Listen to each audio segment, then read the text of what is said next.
Evening, gentlemen. Welcome to Man's Hour 8, the gun episode. We're going to talk about things that go boom. What could be more American than that? I'm joined here by American Populist, and then we're going to have Raging Mandrill come on and join us in a little bit here. Populist, how are you, sir? I'm doing good. Just had a bunch of math work swamp, but otherwise doing pretty good.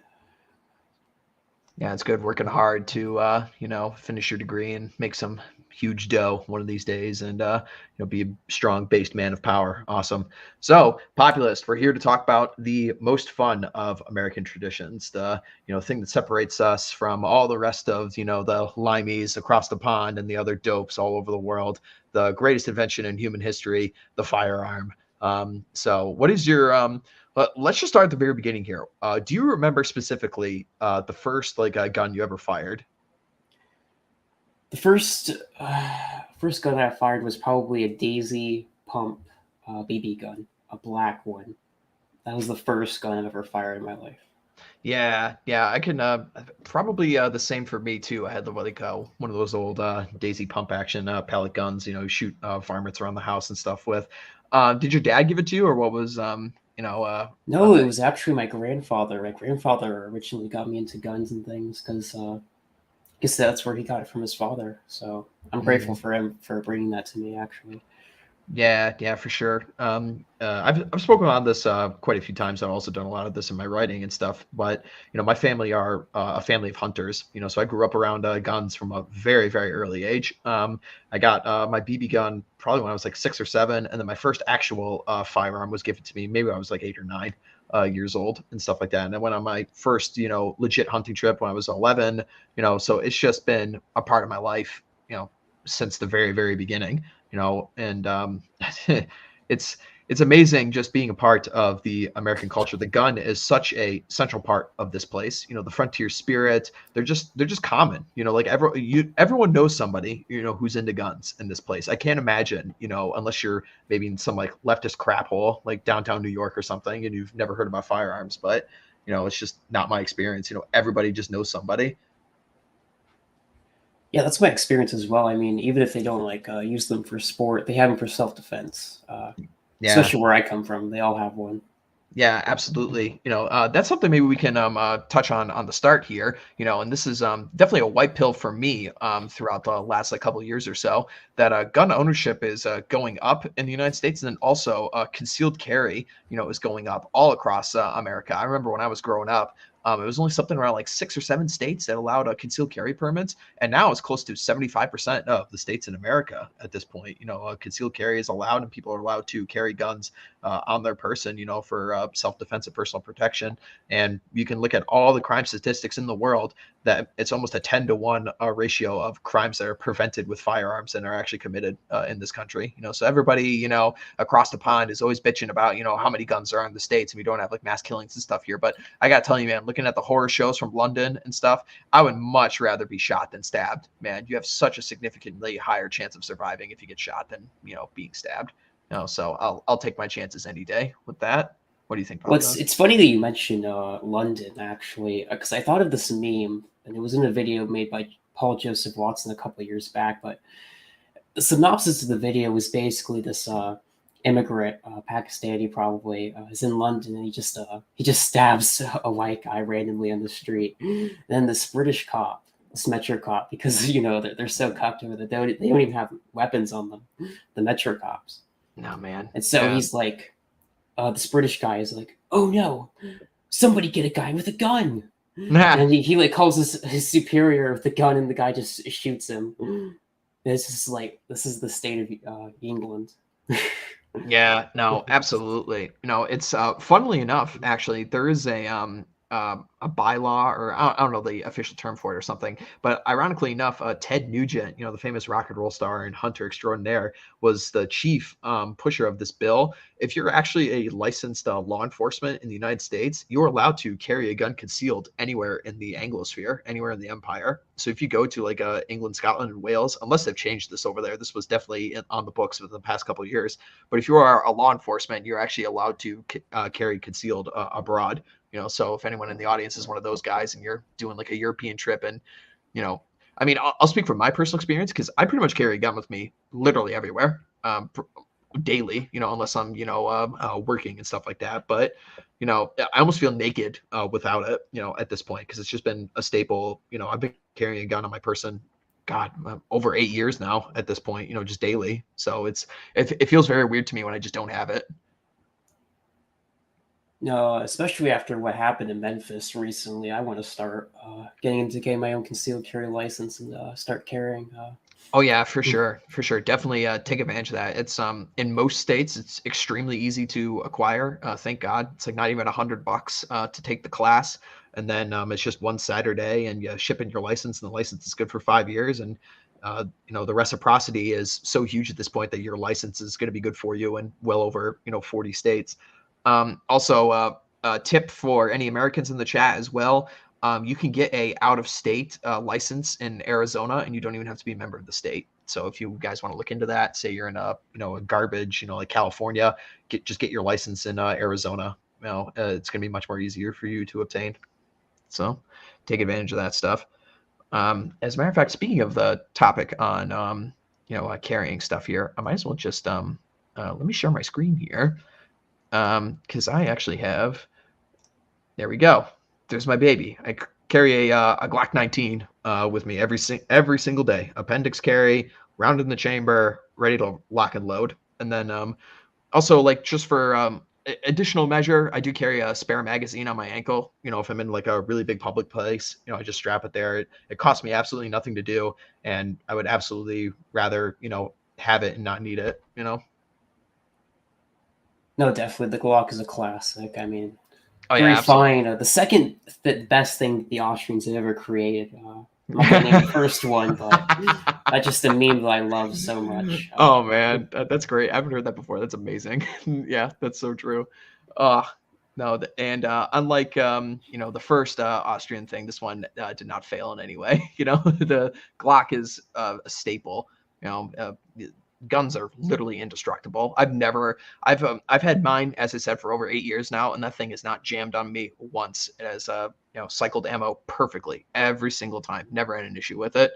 I see a bunch of friends are here in the chat. We got Lady Schlot, we got Yiz. All right, cool. It's a party in here. I love it.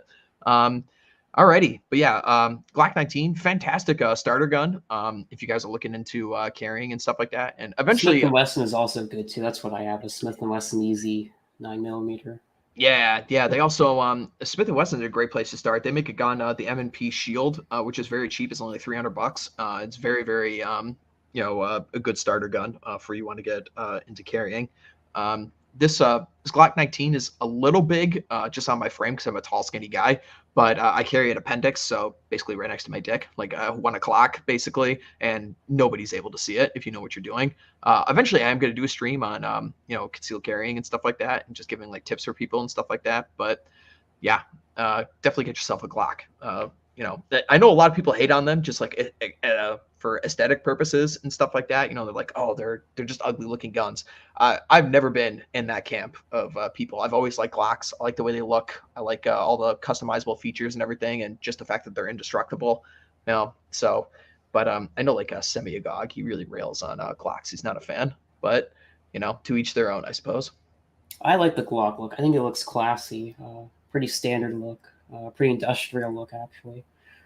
Yeah, for sure. And a lot of these are actually made in America now. They have a factory down in Georgia. I think it's like Simria or Samara or something like that. I forget the town.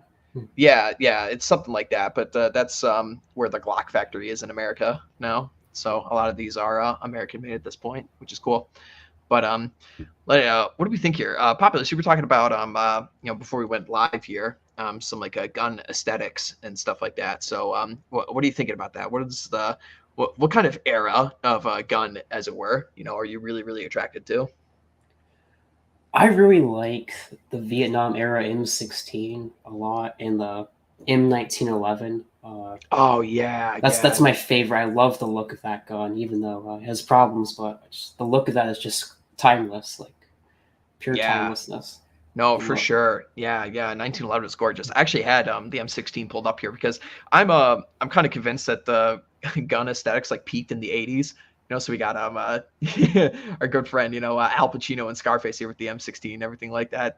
It's such a good scene, but oh man, the aesthetics of this gun are so perfect. It's got a little grenade launcher on the bottom there and like full auto and stuff. But oh man, yeah, good looking gun for sure. No, you just can't beat the iconic look of the polymer handle and just the barrel. Yeah, for sure, for sure. I guess on the same subject as carbines, carbine platforms and stuff like that. I think let me point out here. Here's a just standard, like a modern day like AR-15 platform or something like that. This is one of the more recent ARs that I acquired, but I tragically lost it in a boating accident. It was I loved that gun for the short period of time that I had it, but yeah, like a spec arms defender. I had mine chambered in a 223 Wild, so it could shoot the 5.56 and the 223. But oh man, like every American male needs to get himself a AR-15 of some kind. It is an absolute joy of a weapon. It works perfectly. It's got a fantastic caliber. It is like the American gun these days. And they're just so customizable. You could change the barrel to shoot. I forgot that round is called. It's like 7.62 blackout or whatever. Shoot 30 cal with it. They're Yeah, so customizable. It's great. yeah, and there's like so many resources out there now to for building them and stuff. So you can just build them yourself, which is really neat. Customize it pretty much any way you want.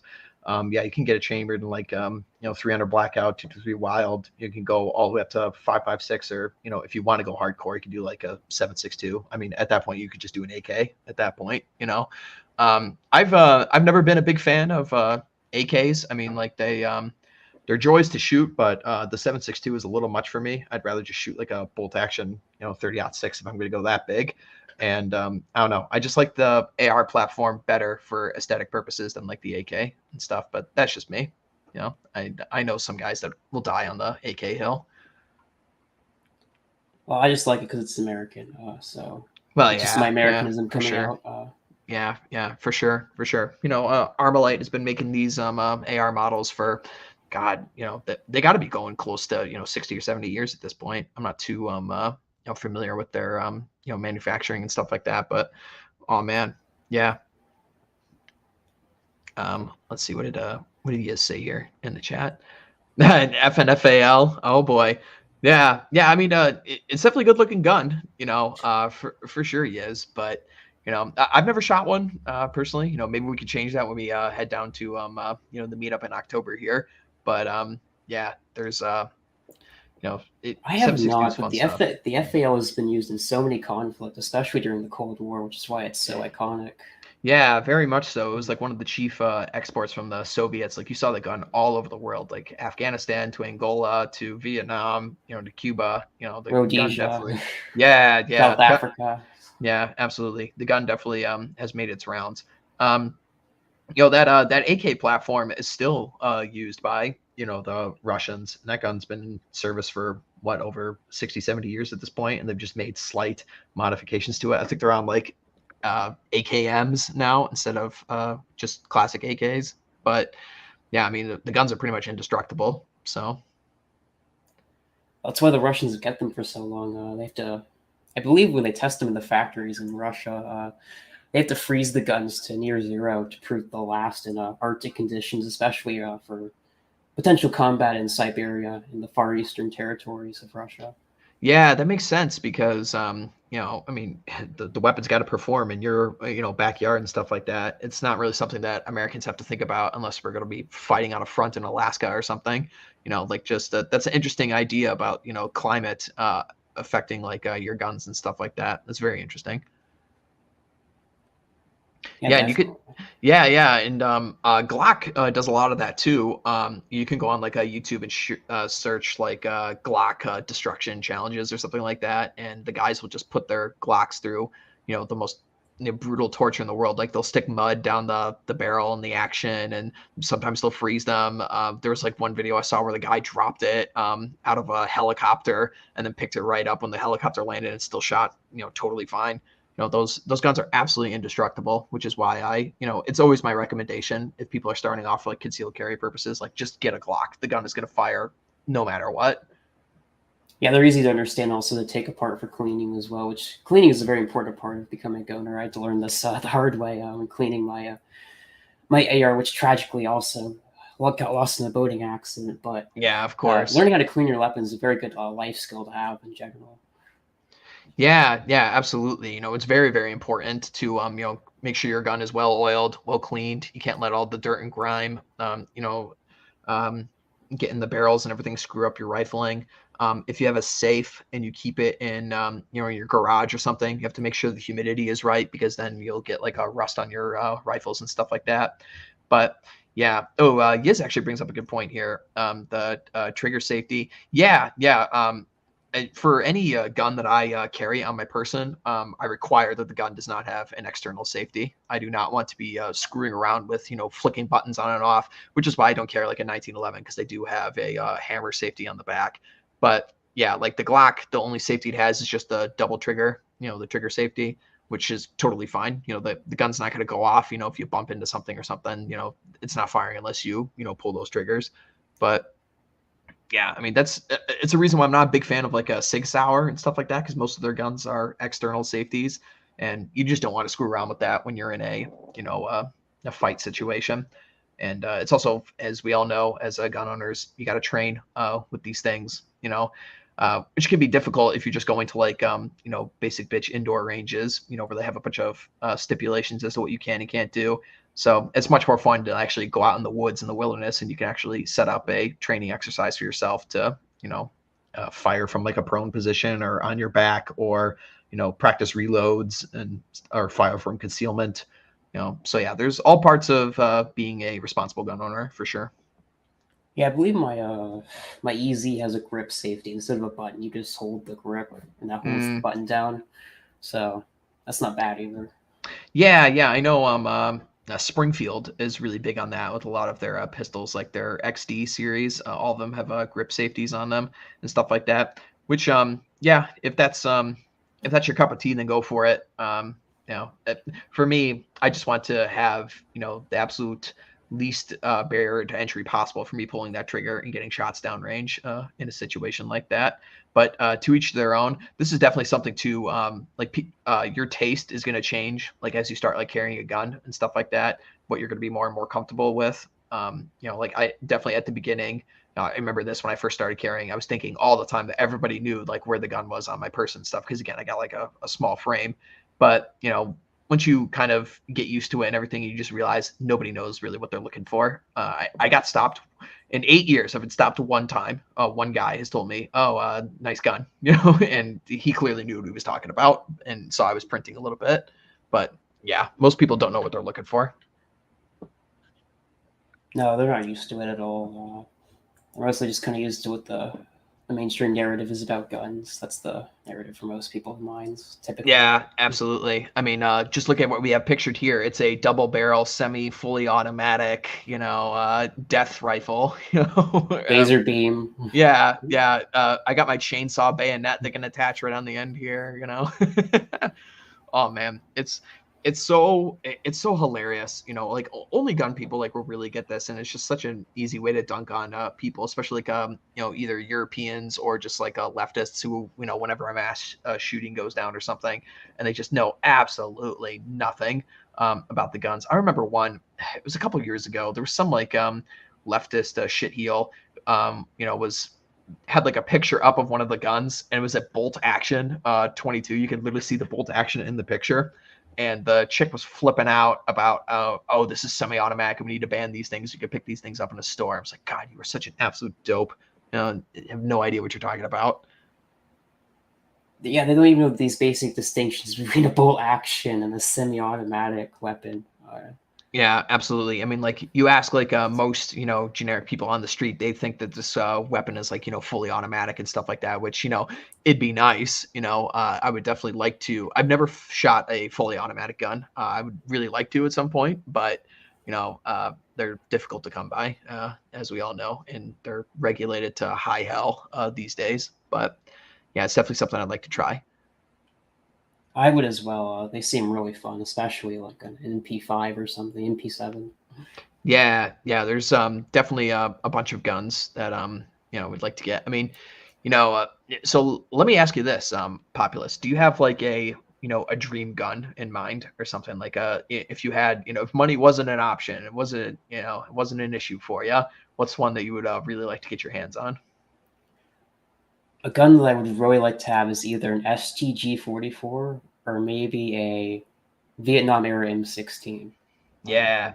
Yeah, there's definitely a huge community of people who are really into like the World War II guns and stuff, like your Mausers, your Kar 98s, your Mosin Nagants, the Enfields, and God, what was the? Why am I blanking on the American service weapon? M1 Garand. Immigrant. Yes, the Garand. Yeah, there's definitely a whole community of guys who are really, really big into those. Yeah, so I definitely understand the appeal. Me, I'm not. They don't appeal too much to me. It's not really something that I would really want to get into, but I definitely understand why people are attracted to them. I've shot them a couple times. Like I've shot like Mosin Nagants and M1 carbines and stuff like that. They're definitely fun, but just not my cup of tea. Well, you can actually get a Mosin Nagant fairly cheap because they made billions of them. That's the fairly cheap World War II gun that you can still get, actually. Yeah, yeah. And when I shot that thing, it kicked like a mule, because it's literally just a wooden frame. The entire gun is, so there's absolutely zero padding, like in modern firearms and stuff like that. And also, like the bolt is just it's a little too difficult, compared to modern firearms. Like I found like the Mosin would jam on you really easily if you weren't like properly engaging the bolt, So, the Russians made do with what they had at the time, but definitely not my cup of tea these days. No, the M1 Garand is a much better gun. Yeah, Best semi-automatic weapon ever made. Gonna stick to that. yeah, very unique design, with the bandolier, clip. So that's yeah, pretty cool. And I mean, anyone who's watched like a World War II movie, when you hear that ping, when the bandolier comes flying out of there, yeah, that's very, very memorable gun for sure. Um, I think personally, for me, if I was to get my hands on a dream gun, uh, I, I know a lot of people don't like them, but I absolutely love bullpup design guns. So mine would be a Steyr AUG, preferably fully auto, would be an absolute dream gun of mine. Those of you who don't know, the bullpup design of guns refers to the magazine here actually being behind the actual action here. So it actually can make the whole frame of the gun significantly shorter. So you can maneuver the gun in between like tight spaces and tight corners way easier. So that's, that is something. But I love these Steyr AUGs. They're very cool looking guns. No, bullpups are an interesting design. I never shot one, but it's kind of interesting in how they eject through the bottom instead of on the side, like on Yeah, most guns. yeah, very much so. I mean, it's a very unique design gun. I think the Austrians still use them as service weapons. But again, another Austrian gun. They make really good guns over there. In Austria, one of the top gun manufacturer countries. Czech Republic is a really good one too, which is also one of the few countries in Europe that actually has substantial gun rights for people. I hear that place is really, really good for gun rights and everything. But yeah, very cool gun. I'd love to shoot one day, get my hands on it. I've shot like other you know bullpup guns like Tavors and stuff like that. I used to work in a gun shop back in the day and got my hands on a lot of modern firearms and stuff like that. But yeah, I've fired a couple Tavors that are bullpup, and it's almost kind of weird getting your hands on it because the gun feels like so small to you when you first pick it up because you're used to the extra like 10 inches or so, like on an AR or something like that. But yeah, it's very interesting. Yeah, I believe the P90 uses the same system, although it uses a very weird caliber. More like a Yeah, toy gun, anyway. yeah. I forget the caliber that the P90 takes. Yeah, it is a weird one, and also like a very strange magazine delivery system too. Like that slides off the top and feeds into the gun that way. It's very weird, but uh, yeah, very cool. Let me see here. As far as like aesthetics goes, for me personally, you can't get any better than the American Old West in my opinion.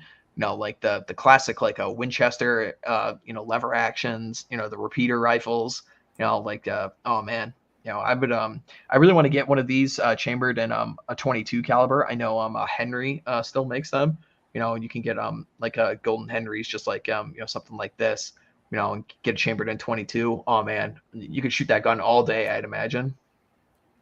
No, I'd imagine it sounds like a fun time actually. I think I've Yeah, seen them before too at a Bass Pro Shop and stuff. yeah, they're fairly common. They're pretty easy to get your hands on. They still chamber them in like a 45-70, and I think they also just do straight up 40 caliber as well. But 45-70 is a little much. Like that's a caliber if you're gonna go out and do some serious big game hunting. But at that point, I would just use a modern like a bolt action rifle of some kind. Well, Oh, the P90 takes 5.7 as the uh, FN57 pistol. I forgot. Yeah. okay, cool. Oh, yeah, Nice. Effen's the Belgian company. I forgot. Yeah. Yeah, yeah. Let's see here.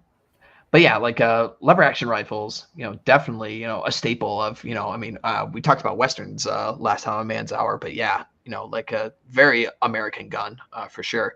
In the same sphere, we've got the Colt Peacemaker. Colt They say, 45. yeah, exactly. They say God made everyone equal, and Sam Colt made it so. But oh man, yeah, this gun was the gun that won the West, as it were, just a classic 45 caliber, and oh man, very very good looking guns. I would love to get myself like an original one. There's so many like Colt clones that are made these days just because people like them for collection purposes, but to get your hands on like an original, would be something. But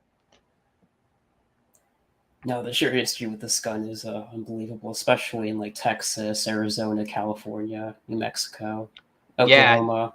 yeah, and like I'm in the American Midwest, and I already have like such an affinity with these guns. I can't imagine like the whole culture. I mean, like I travel out to Wyoming almost every single year and stuff for hunting purposes, and just the culture around there, like the cowboy culture and everything, is still really really huge. I can't imagine like the attachment that like so many guys who actually grew up out there have. I can't imagine either. I grew up around modern guns, the AR-15 and such, standard 9mm pistols. Yeah, yeah, absolutely. But just that I do have a, single action revolver. I got it chambered in a 22 caliber, and that thing was the best $100 I ever spent. I got it really really cheap. Me and my best buddy when we were growing up got sister guns, so the guns are literally different only by one number on the serial number, which is pretty cool. And that gun is a favorite of mine to take on dates with girls, actually, because it's a gun that has zero recoil. It's really quiet. It's really easy for them to get their hands on everything like that and not be, terrified of guns and everything. By the way, like any chick, I don't care who they are, they love shooting guns. They absolutely do. Like, give it enough time, they absolutely will get interested in it. If she's interested in you, she'll be interested in what you're doing. And, it's a good technique that I like to use, just breaking out the old 22 single action, tons of fun, that gun. Oh yeah, anything 22 is really fun. Yeah, the Ruger 1022, either in the original or in the takedown versions, are fantastic starter guns for anybody. Like if you're brand new to guns and you like have nobody to like introduce you and teach you these kinds of things, just go and get yourself a Ruger 1022. They take bandolier mags like we were describing before with the Garands, and the guns are super quiet. They have no recoil. The ammo is really easy to get, and it's just really something that you can learn how to handle a firearm properly, trigger discipline, stuff like that. That's actually on like a big frame gun, so it's an actual, like an actual frame of something like a rifle or a carbine, but it's obviously something you could totally manage. And they're cheap. They're only like $300. So yeah, you could definitely a good starter gun. Let's see here.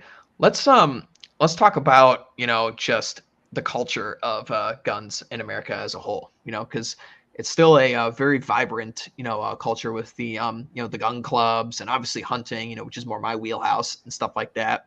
And like we got like range clubs and everything like that. And thankfully, the culture is still like holding true and everything throughout like 150 years of America. I mean, it's part of my viewpoint that the gun is so intrinsic to this country that no matter what kind of gun control stuff that they pull on us, it's never going away. I mean, everyone likes to say that there's more guns in America than people, and for me, that's just solidified the fact that yeah, they're here and they're here to stay.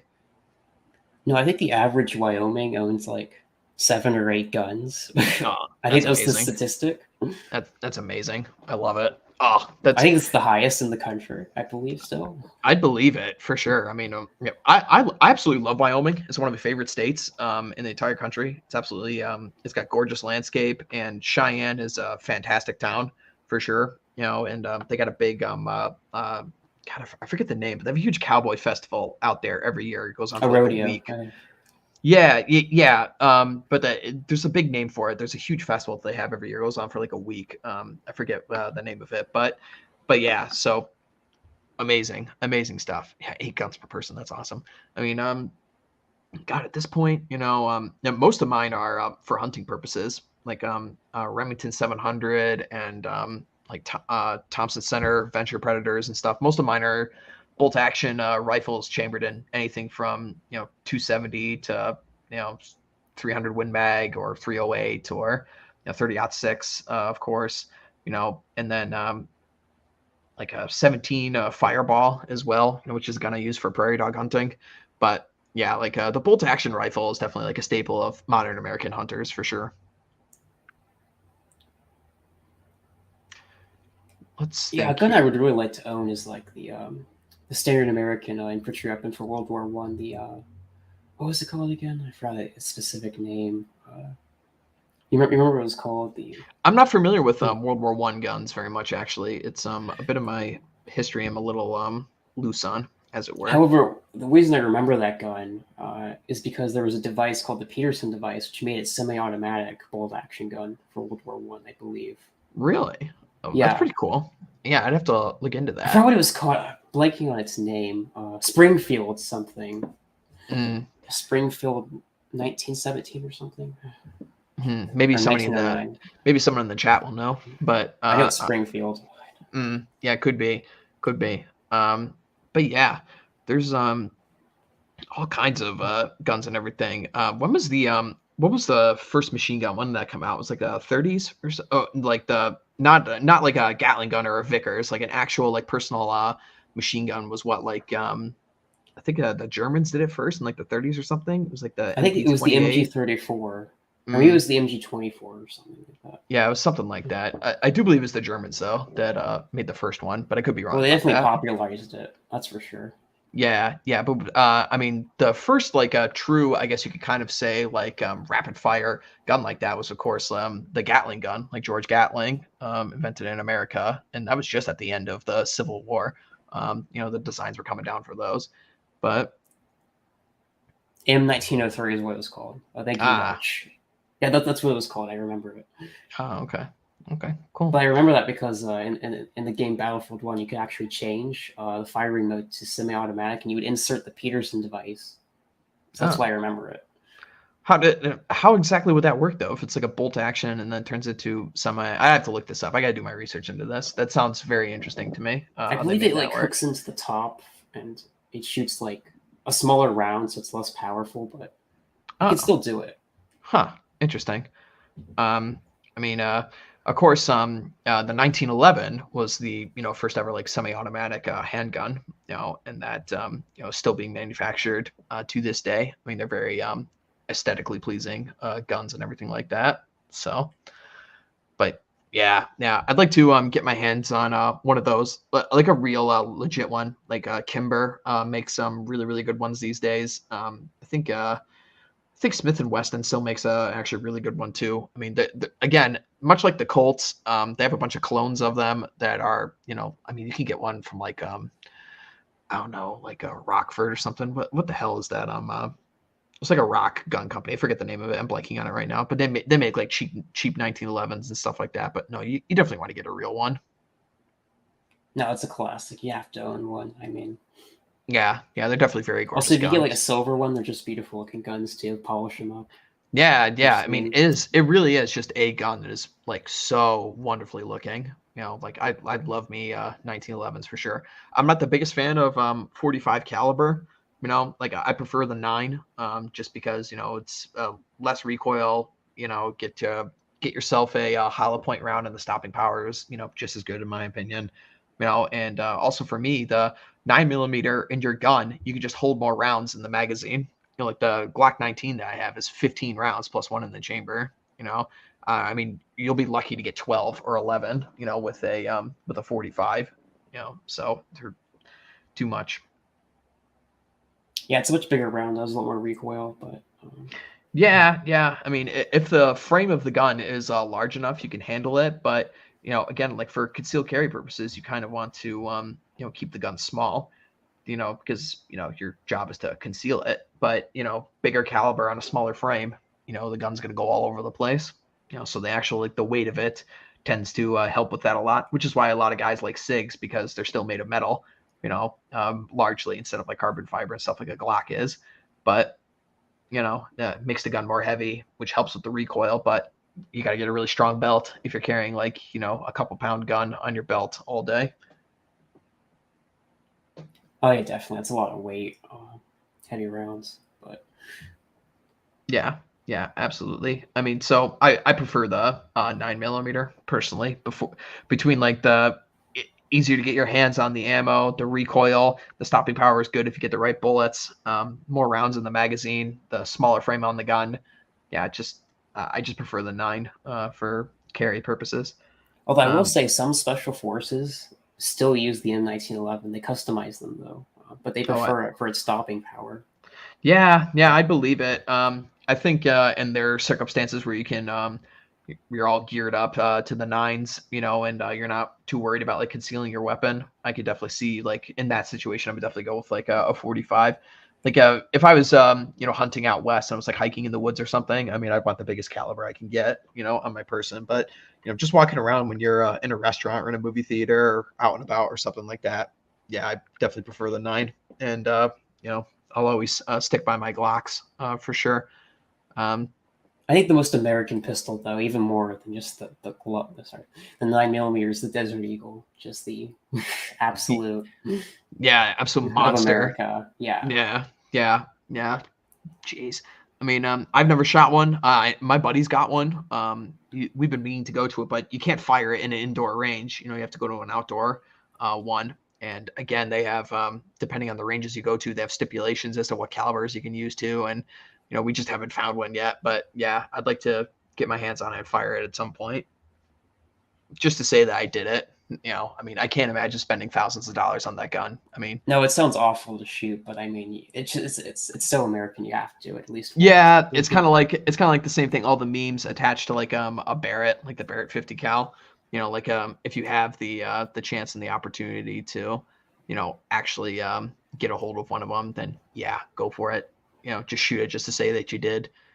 Um, but yeah, I mean, like there's like guns you just shoot for fun, and then there's guns that you actually have for life and liberty purposes or for hunting purposes or personal defense, whatever it may be.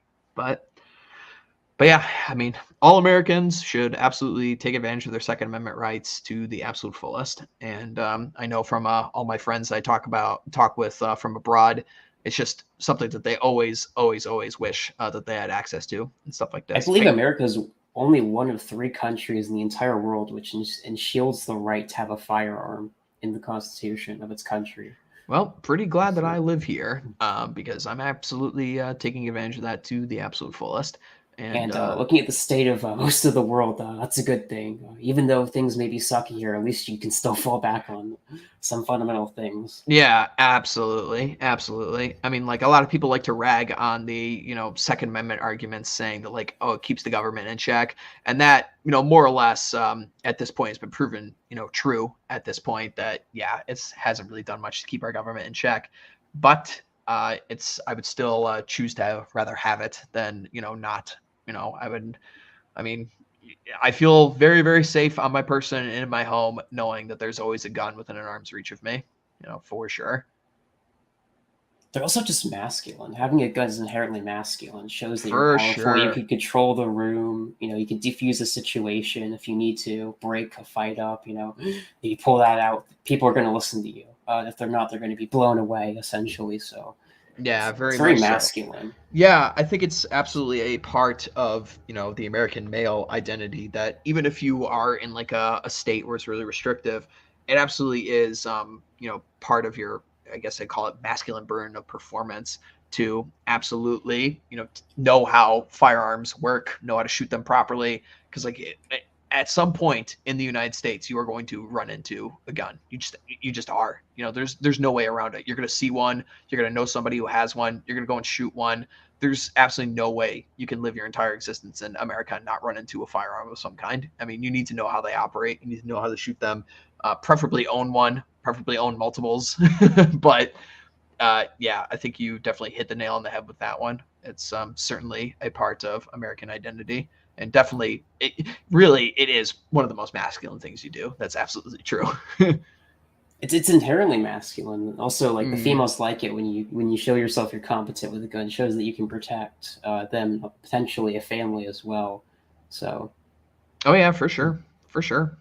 As I mentioned earlier, like, even like the most like apolitical, like basic, bitch leftist chick, if they are around you long enough and they get comfortable around these kinds of situations, they are absolutely going to ask you to get involved with this kind of stuff. Like, oh, so what's this? And like, oh well, I'm just cleaning my gun right now, and this is kind of what we always do.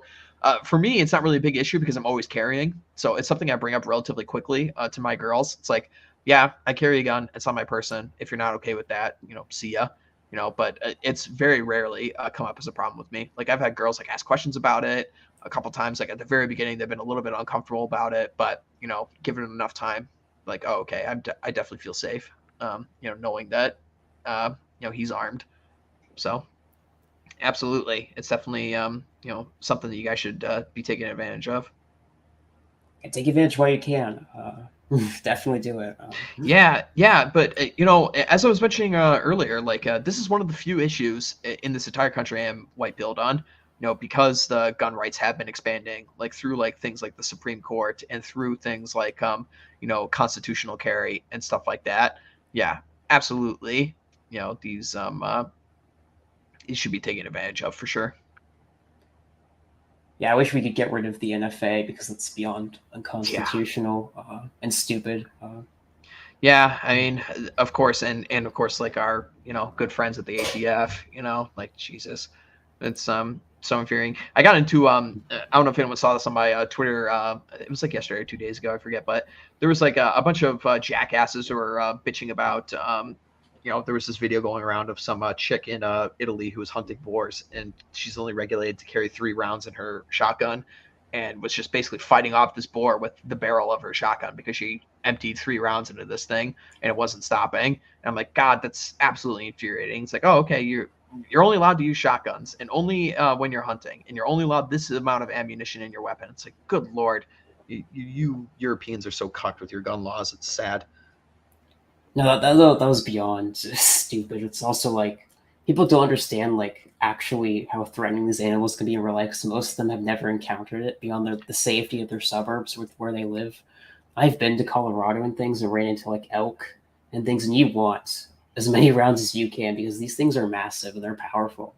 Yeah, for sure. Dogs are no joke. They No, will mess hogs. you up. Yeah, hogs definitely are no joke for sure, man. And I mentioned this as well in that Twitter exchange that I have killed hogs at that range before, and they are absolutely no joke animals. You do not want to mess with them. It's way different than something like a deer or some other kind of ungulate like an elk or something like that that will generally try to flight as opposed to fight. But hogs are totally in the fight dynamic, dude. They want to get to you. They want to gore you. They want to attack you. They are not, animals that like go away and cower. They are the kinds of animals that come in and fight.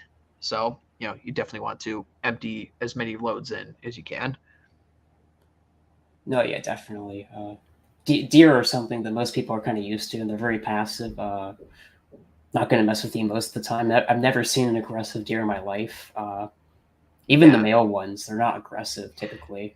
Yeah, especially when you get into like the suburbs, because like the 40-year-old white woman down the street is very much feeding them and stuff like that. So you definitely don't want to mess around. Elk will charge you though, especially the experience I had in Colorado. We got way too close to an elk to see if it was friendly, and it charged us. But it was only a false charge, so we got lucky that time. But it's kind of a good lesson in terms of what you kind of want to be careful around these things. Yeah, you should absolutely have respect for any of the wild game and stuff that you go out and pursue for sure. But yeah, it just makes me mad that there's such ridiculous laws in this country in the blue states. Like, oh, you're only allowed certain amounts of rounds in your magazine, as if like the criminal is number one going to abide by that, or the gun manufacturer as well. Like Glock, they make extended mags for their all their pistol models that shoot over 30 rounds.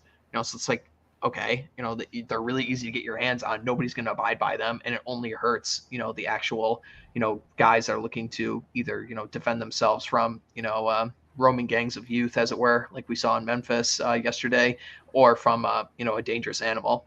I think that's another thing in this conversation that gets lost with our European friends, because their continent is so urbanized and so tame at this point. It's not really an issue for them, but you've got stories that pop up in America every single year of somebody is getting killed by some kind of wild game out here, I whether mean, they it's get gored by a buffalo, like these yeah. tourists who just like I would never do that. Buffalo are scary. Yeah, no, for sure. To answer this question in the chat, I have killed 4 deer with my truck at this point. And only one time the airbags were deployed, and they shouldn't have even been deployed because I gave it like a little bit of a love tap on it, and my truck was barely damaged. But yes, I've hit 4 deer in my life. It's kind of just a staple of living in Midwestern America. I mean, like, you're gonna hit a deer in your lifetime. So It's kind of a sport, honestly, at this point. yeah, yeah, but it brings in the question of like managing like populations of animals and stuff like that. Like I'm definitely gonna. I mean, people who know my writing on Substack, I talk about hunting a lot, and I'm gonna get more back into that as the weather gets a little bit colder here and I'm forced to stay indoors. But yeah, we absolutely need more hunters out there to manage these animals, because you get into seriously bad situations where people are driving at night on the highway and a That's deer not walks true, out. Nudge. I did not try to pet the elk. We got a little bit way too close than we should have. No, I was talking about a buffalo. So Yeah, they don't screw around either. You always see like little pictures and stuff like that, and videos every year of like some doofus, who's walking around like Custer National Park or something, and just walks right up to a bison, and the bison fucks him up, of course. But they're it's not a little pet. It's not something that like a kid at the petting zoo. Like they're wild animals, and they will destroy you if you let them. You know. all right, I just wanted to clarify, man. I'm not that Yeah, stupid. I didn't yeah. try to pet the elk, although Mhm. we got way too close than we should have been. So that was a great learning experience. Yeah, I was recently at a bachelor party in West Virginia about a month and a half ago, and I was walking around the trail outside of this cabin, and I ran into a black bear on the trail, and I didn't have my gun on me at the time. It was just a small little one. It was like a male, not fully grown yet, but it took off relatively quickly. But that was the first time I've actually seen a black bear in the wild, which is actually pretty cool. But yeah, like that's an issue over here. English guys and Europeans. There's wild game all over the place in the United States. It is by no means a fully tamed wilderness out here. No, we have tons of things that will kill you. Ton, especially out west. They're a lot more bigger and numerous. We also have things on the East Coast as well. We have like snakes and things as well. Mainly, they're Yeah, very and poisonous. yeah, and alligators and stuff like that. When you get a little further south, that's also a big problem. And but yeah, like you go out west, there's no shortage of issues when you're walking out on the trail. You got cougars and bears and elk and deer, and then moose, which are absolutely the worst, and wolves as well. To answer the question here, yeah, wolves are making a comeback in a lot of American states. They were largely driven to extinction in many places, but in the last 50 years or so, wolves are making a comeback in the Midwest. Yes, particularly in the northern states like Minnesota, Wisconsin, Michigan, and stuff like that. Wolves are definitely making a comeback. And in a lot of those states, they've actually started opening up seasons for them in recent years because there are now enough in decent numbers for people to go and hunt. So, Wolves are interesting. I've never seen a wolf uh, before, actually. yeah, I haven't either. It's on my list. It's something I'd like to go on a hunt for someday. I personally haven't seen them.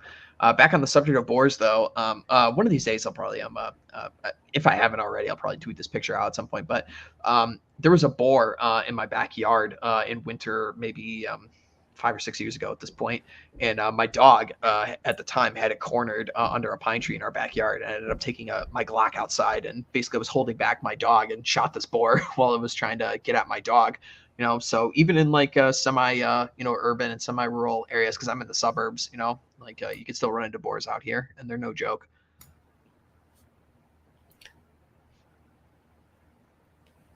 Definitely. We also have a very special animal in Florida, where I'm from. Besides the alligator, we have pythons, invasive species that Oh was brought in, yeah, which are yeah, massive, especially in South Florida in the Everglades. yeah. I know there's like a big hunting season for 'em down there at this point. It's like a big snake wrangle, and everyone kills all the pythons and makes skin out of the boots or boots out of their skin and everything like that. So yeah, that's interesting too. Yeah, that kind of brings up there's definitely a stream I want to do at some point on like exotics and introduction of species and stuff like that, because that's actually a really huge thing throughout Southwest United States, like Texas and New Mexico, where we actually have massive, and I'm talking about massive herds of foreign animals to American shores, like several species of like African gazelle and European deer, like fallow deer, are just free roam in Texas and New Mexico, and they're actually starting to cause problems like on local ecology, because we just have basically private zoos that ended up getting open and forming wild bands of exotic species. So interesting topic for sure. I didn't know we had gazelles loose. I know about the deer and stuff. Yeah. Look it up, and there's actually a hunting season for them in New Mexico in White Sands National Park. I was looking into it recently, as well as in Texas. Like they have black buck and nilgai and gemsbok and stuff like that that are all like a free range and stuff at this point. I've spent a fair amount of time down in Texas. I've actually been to a couple of these big 10,000 acre ranches down there where they have exotics for exotic hunting, and I have whacked a couple exotics down there. So I'm familiar with the issues they're having down there for sure. But it's cool stuff. I saw an image on Twitter. I don't know if this was real or not, but apparently there was a giant hog that was the size of like a Fiat. I don't know if that was real or not.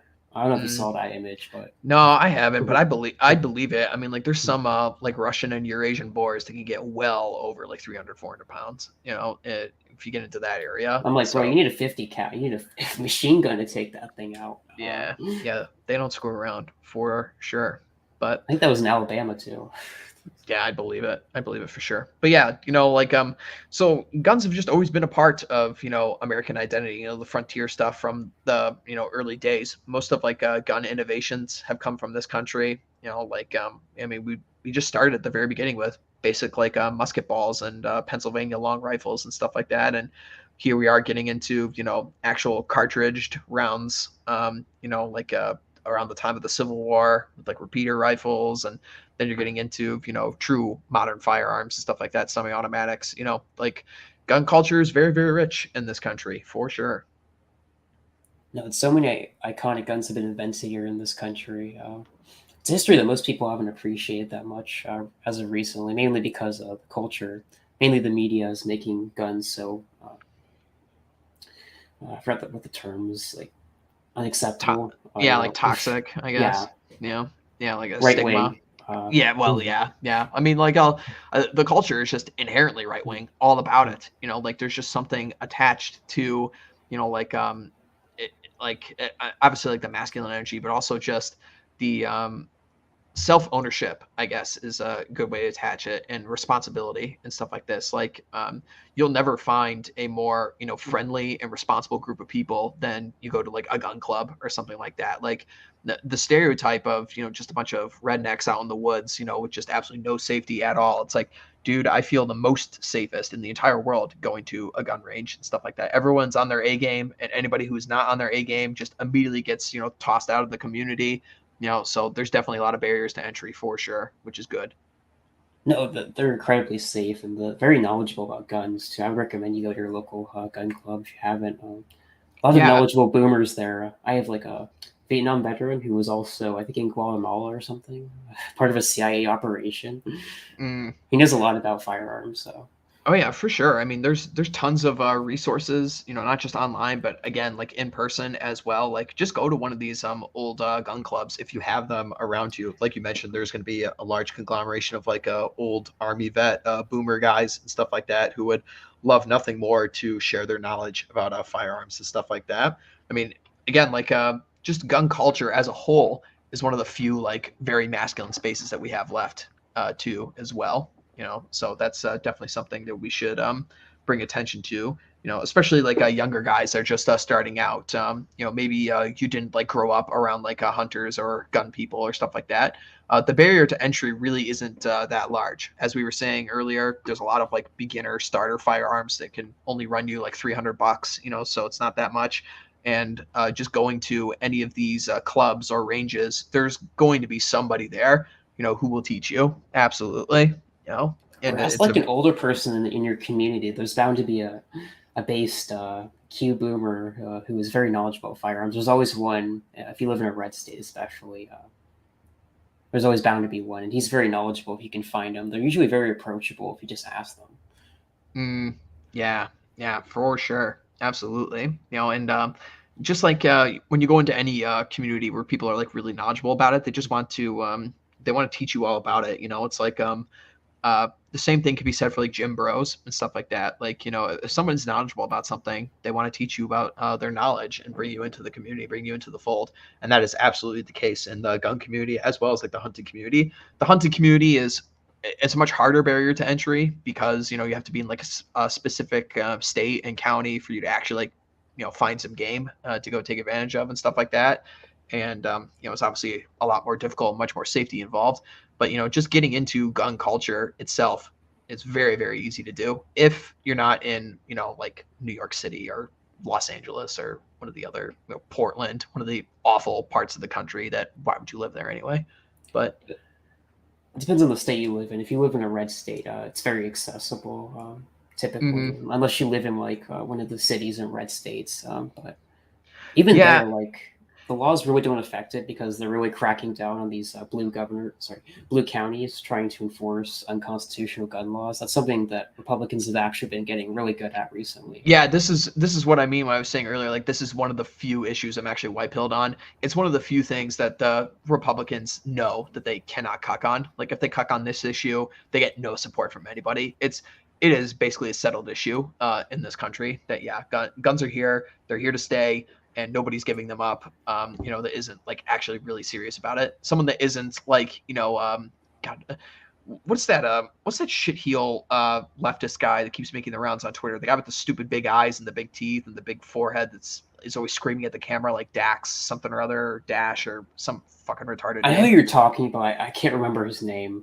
Yeah, I don't yeah, know his name, but I know who you're talking about. yeah. Basically, like, jackasses like that are the only morons that are going to make a public spectacle of saying, "Oh, I'm turning in my gun," probably because he inherited it from his dad or something like that, and he drank too much soy, so his dad disowned him or something stupid. Yeah, single But motherhood guaranteed, 100%. yeah, yeah, pretty much. But yeah, so again, very masculine space, very masculine culture. Barrier to entry isn't that great, isn't that difficult for you. And there's tons and tons and tons of resources that are just expanding now as well, and that are available to you. Whether it's a range, whether it's a gun club, whether it's just like an online community or forum where you can get like information from. I mean, God, there's countless, gun channels just on YouTube itself, that you can get information from for sure. So. Yeah, you can learn everything you want from like Hitchcock 45. Oh yeah, he's a great channel. Very basic stuff. Oh He's got yeah. really good stuff. Oh yeah, for sure. Just like basic stuff like you know, proper like handling of your firearm and stuff. I mean, it's also funny too. Like when you're really big into gun culture, you just laugh at all like the nonsense stuff that goes on like movies and everything like that, and not just like the action movie tropes, like they never want to run out of ammo, but just like the stuff like where people just don't hold guns properly. Or you see like I knew this was a really big thing. I remember back in the day when we used to watch The Walking Dead, it was really big on that show where they'd be firing like semi-automatic guns and they would forget to animate like the actual slide going back on the action. So they would literally just have like the sound and then like the muzzle flash go off and like, oh, they fired the gun. I'm like, well, you are using fake guns, sir. That you're just animating and going through the motions, but that's why have you seen the John Wick movies? I have not. I've seen James Bond though before, so Yeah, but the John Wick movies are actually really, really good gun discipline movies, and everyone's seen like the videos of, like Keanu Reeves going to like the shooting ranges and stuff like that. The guy actually knows what he's doing, and the John Wick movies are really, really good gun discipline and everything like that, and gun fu, as it were. And it's also one of those movies where the guy doesn't have unlimited ammo. You can actually count the rounds in each of the scenes, and it's accurate, to how many rounds he would actually have in that gun at that time. So it's just a little cool thing to look at and everything like that. Um, Populist, any closing thoughts here on Second Amendment? From our cold dead hands, anything? Any fire that you want to invigorate in us? yeah, from my cold head dance, I will defend this right as my forefathers did. They fought for this, and something we shouldn't give up. We should also pass it down to our families and our children, our sons especially, raise them up on this because like most people aren't doing that, and that's why culturally it's becoming kind of less relevant, especially with the younger generations, just because they're not exposed to it. If you Yeah, that's expose young men, they would enjoy it a lot. yeah, that's an interesting question because I'm like a younger millennial and you're a Zoomer. So like, what is like the story on the ground from like a lot of like the Zoomer guys in your age cohort? Is it? Uh, they're pretty brainwashed, mostly on the school shooting narrative. A lot of them are raised to be anti-gun because of school shootings, and their knowledge doesn't exceed past that. They don't really look into things much further, unless they're raised in like a right-wing red state by Mm, parents who support guns, or their interesting. grandfather passes it down to them, which is very rare. Yeah, it's definitely like the vibes I'm getting, from the, basically the reports on the ground and everything like that, which is definitely sad. But you know what? It's just up to guys like us to keep invigorating, the younger generations to keep up this sacred tradition in America, and it absolutely is sacred. I view it as such. Like the gun culture and everything is, as essential to American identity as Protestantism is, as far as I'm concerned. So this is something that I absolutely will defend to the death and from my cold dead hands for sure. So thanks for coming on, Populist. Unfortunately, Mandrill couldn't be here with us, but maybe next time. All right. Be brief shillings. Anything you want to shill, man? I have a Thomas 77 video coming out soon, part two to my civil rights regime. That is coming out on my channel soon. I'm also doing a show with Ace from Heroic Will from Jack's channel. We're going to be talking about self improvement channels on YouTube and other things. So look up for that. It's coming out on my channel, and I'm coming out with more content. I've just been very busy with college stuff. So Yeah, for sure, man. Well, keep working hard on it. And shillings for myself, I'll shill yesterday. If you guys haven't seen it yet, go on Giant Geo's channel. I did an interview with him and Ryan Stone, one of the top manosphere guys. It was a fantastic conversation. If you can, just toss Geo the $4 or whatever it is to go and watch the full unedited and uncensored version on his Patreon. The conversation gets way, way more based. The second half of it that is not on YouTube. So go give that a look. And other than that, Man's Hour Thursdays, 7 p.m. Right here. And we'll see you next time, guys. Peace out. peace out.